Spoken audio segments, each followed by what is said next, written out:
जादुई उल्टा गांव पुराने समय के किसी रहस्यमय प्रदेश में एक गांव था जिसे लोग उल्टा गांव के नाम से जानते थे।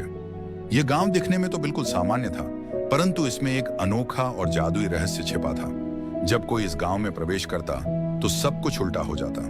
लोग उल्टा चलते थे, पेड़ की जड़ें ऊपर और टहनियां नीचे होती थीं, यहां तक कि पानी भी नीचे से ऊपर की ओर बहता था।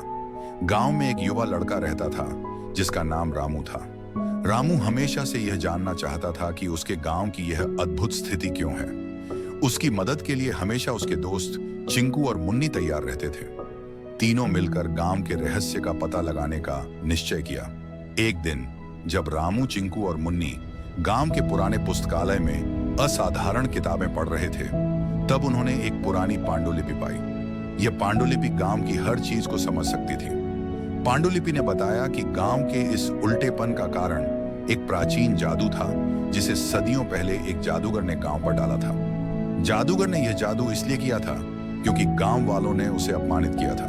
पांडुलिपि में लिखा था कि अगर जादू को खत्म करना है तो उल्टा पहाड़ी के गुफा में छिपे हुए जादुई क्रिस्टल को सही क्रम में रखना होगा।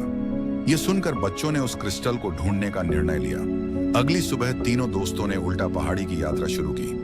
पहाड़ी का रास्ता बहुत कठिन और खतरनाक था, लेकिन उनकी हिम्मत ने उन्हें आगे बढ़ने के लिए प्रेरित किया। रास्ते में उन्हें कई बाधाओं का सामना करना पड़ा। उल्टे रास्ते, उल्टे पशु पक्षी और अन्य जादुई कठिनाइयां, लेकिन उन्होंने हार नहीं मानी। तीनों दोस्तों ने एक दूसरे का साथ देकर हर मुश्किल को पार किया। अंत में वे पहाड़ी की चोटी पर पहुंच गए, जहां एक गुफा थी।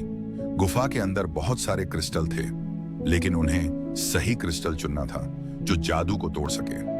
उन्होंने ध्यान से हर क्रिस्टल को देखा और पाया कि एक खास क्रिस्टल अलग चमक रहा था। रामू ने उस क्रिस्टल को उठाया और जैसे ही उसने क्रिस्टल को उल्टा रखा, पूरी गुफा चमक उठी। क्रिस्टल की छवि गांव पर प्रकट हुई और धीरे धीरे हर चीज सही हो गई। जो चीजें उल्टी थीं, वह सीधी हो गई। पानी सही दिशा में बहने लगा, लोग सामान्य चलने लगे और बाकी सब कुछ सामान्य हो गया। गांव वाले इस चमत्कार को देखकर हैरान रह गए और रामू, चिंकू और मुन्नी को धन्यवाद देने लगे। गांव वालों ने अपने पुराने गलती को स्वीकार किया और उन तीनों बच्चों को हीरो मानकर उनका सम्मान किया। रामू, चिंकू और मुन्नी ने मिलकर यह साबित किया कि बुद्धिमानी, धैर्य और साहस से हर जादू भंग किया जा सकता है।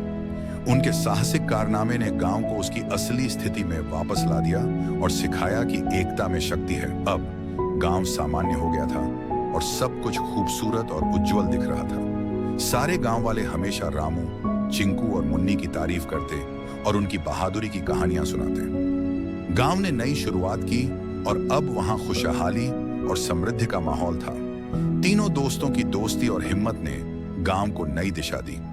इस प्रकार जादुई उल्टा गांव की कहानी एक महत्वपूर्ण संदेश देकर समाप्त होती है कि कितनी भी कठिनाइयां क्यों न हों, ईमानदारी, धैर्य और साहस से सभी परेशानियों को हल किया जा सकता है।